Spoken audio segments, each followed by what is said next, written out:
কেমন আছেন সবাই? আশা করি ভালো আছেন। এই ভিডিওতে আপনারা যে জলাশয়টি দেখতে পাচ্ছেন, এটি রাস্তার পাশে একটি জলাশয়। বেশ সুন্দর পরিবেশে এখানে চারপাশে বেড়া দিয়ে এখানে বিভিন্ন ধরনের দেশি এবং বিদেশি কার্প জাতীয় মাছ চাষ করা হয়। দেখেন এখানে দেশি মাছ ধরা হয়েছে, খুব সুন্দর মাছগুলো দেখতে। এই ধরনের জলাশয়ে আপনি কার্প জাতীয় এবং অন্যান্য মাছ চাষ করতে পারেন। আমাদের এই ধরনের ট্যাংরা বা পুঁটি জাতীয় কিছু দেশি মাছ এখানে পাওয়া যায়। বেশ সুন্দর মাছগুলো দেখতে, খুব সুন্দর। এই জলাশয়ের চারপাশ পরিষ্কার করে পরিচ্ছন্ন করে সেখানে মাছ চাষ করা হয়েছে।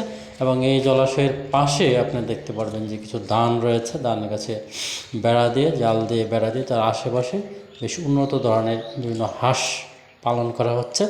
এখানে এক ধরনের চীন হাঁস নামে এক ধরনের বড় এক ধরনের চীন হাঁস নামে এক ধরনের হাঁস পালন করা হয়। এই হাঁসগুলো বেশ দেখতে বেশ বড় হয়, সুন্দর, শান্ত শিষ্ট স্বভাবের, খুব কম খাবারে এরা বেড়ে ওঠে।